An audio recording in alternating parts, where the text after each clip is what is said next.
Guys, welcome back to the channel. It's been a while, I'm fully aware of that, but there's been some changes. I moved house and this is the new guitar room. Still needs a bit of decoration, but it will be fine in a couple of weeks. Studio is downstairs, studio is ready as well. I just need to get someone in to check my electricity work because I'm not quite sure if I've done everything right. So that needs to be checked before I can activate it actually, to be safe. So yeah, I'm gonna start doing more videos now because I'm finally sort of settled here, and I haven't got my interface in this room set up for the moment, so I'm just doing this with an iPhone and the built-in mic just to get something going to start, because otherwise it might take another couple of weeks before I'm fully ready, and I don't want to procrastinate any longer. So I'm just back from the MFA guitar camp in Italy, and that was really inspiring. I thought, let's have a look at playing over a minor chord like a Dorian groove, as we do in fusion these days, but try to find something that helps me break out of the standard boxes and explore the fretboard in a different way. And I thought, and I wasn't holding my guitar at the time, so this is like 15 minutes ago. I thought, let's come up with something like an idea, a framework to work with, and see if it brings me any new ideas or anything. And I thought, okay, Dorian chord is actually the second chord in a major scale. If we harmonize the major scale, the second chord is a minor 7 chord, and that is our Dorian chord. If you would harmonize the Dorian notes, or all the notes in the Dorian mode, we would get the same chords as we would get from the major scale one step below the Dorian root note, which is just a major tonality. So I thought, okay, let's look at that. Let's make it easy. If our chord is C minor, Dorian, then our parent root scale is the Ionian, or the major scale from B flat. Let's work with the arpeggios in B flat and move them up the neck, because that breaks us out of the box, because you can't stay in one position, and one position is tempting to stay in that area. Think about the pentatonic scales, for instance. So let's use arpeggios and move up the neck. So your arpeggios are quite straightforward, and I've chosen, and this is a decision you make, I've chosen this shape: 1, 3, 5, 7, 1, 3. All the shapes are the same, except I might need to alter a few notes every now and again if the chord is minor, or if the 7th is a flat 7, or if the 5th, just in one case, is a lowered 5th. But the shape is the same. It's 1, 3 on the A string, the 5th on the D string, the 7th on the G string, the octave or the next one on the G string as well, and then on the B string, the next third. So every arpeggio is the same. This is for a major 7 arpeggio. If the arpeggio would be minor 7, so I would lower the third, the 5th stays the same, the 7th gets lowered, and the 3rd is lowered as well. If it was a half diminished, the 5th would also get lowered. Flat 3, flat 5, flat 7, root, flat 3. If the chord was a dominant chord, I would leave the 3rd untouched, major, and I would just lower the 7th, and then octave and 3rd. So there is 1, 2, 3, and 4. I hope I didn't miss one.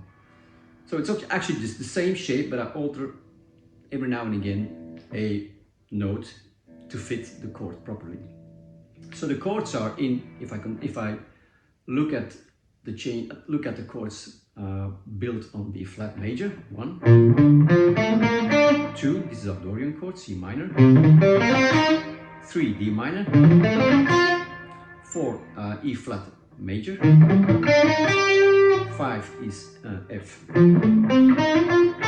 dominant, 6 is G minor 7, and 7 is A half diminished. Sorry, that's correct note. 1, 2, 3, 4, 5, 7. 1 and a 3, and then we're back to B flat and C minor 7. So I'm going to limit myself to just using these arpeggios over the groove and exploring them, going from there to there, and see if it brings me any new ideas. That is the whole concept. This is the first time I'm actually going to do it, so I'm allowed mistakes. If you practice, you should allow yourself to make mistakes, because you will hear them, you will notice them, like, oh, this is wrong. And you try to correct that mistake and avoid it in the future. If you are trying to not make mistakes when you play with a backing track or a song, you might get too focused on not playing the wrong notes, and that might hinder you from letting yourself flow and try to experiment. So you should allow yourself the mistakes, and I will do that as well, and you will hear the mistakes. But I will learn from them, and if I would do it for half an hour, the last 15 minutes will be better than the first 15 minutes. Maybe. It could also be the other way around. I will start with just playing the arpeggios slowly, so you can hear and see what I'm doing, and me as well, because I'm exploring this. And then I will see if it brings me some new ideas. So here we go. It's called Groove Backing Track in C minor by Jungle Track. Let's explore the arpeggios first. We start with C minor, D minor, E flat major 7,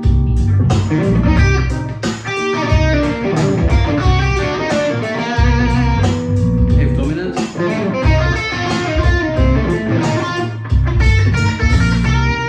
G minor,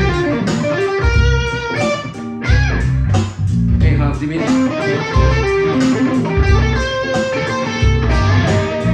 back to B flat,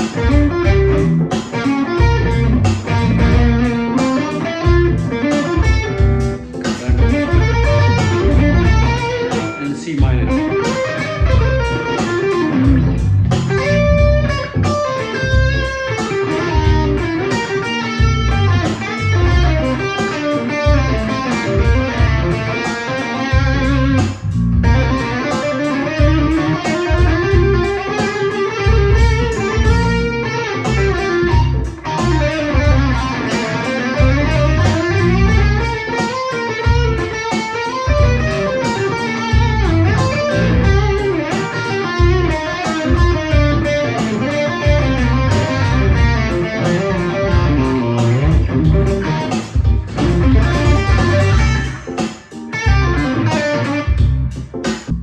Now I'm not thinking of B flat.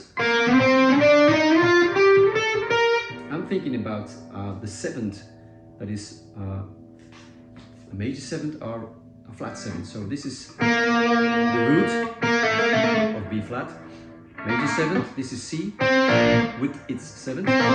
This is D with its 7th.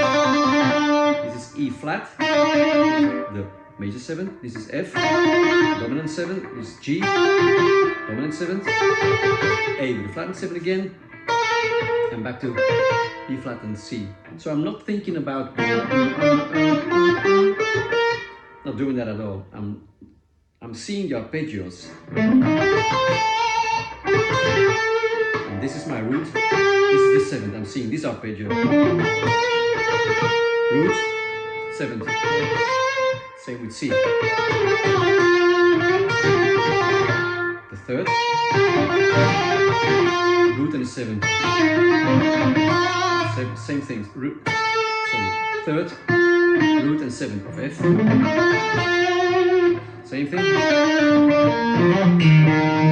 The 3rd of B flat, the root and 7th. So this is totally different than thinking. This is thinking about the arpeggios and the function of the notes that I'm playing in the arpeggios. The good thing is that if you know this, you will recognize it, because you will meet it on your path when I'm doing this,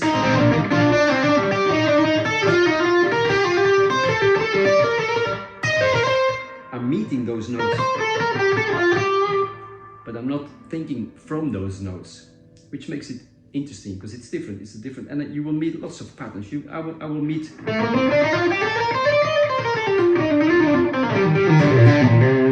this Dorian box on my way through those arpeggios. But I'm not thinking about this pentatonium, about this Dorian box. I'm thinking about the arpeggios, and that makes it interesting because I'm really liking that square feeling of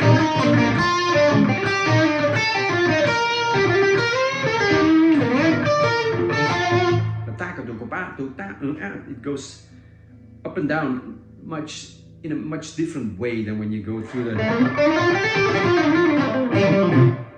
It gives a totally different feeling. So I'm really liking the idea, and I hope you like it as well.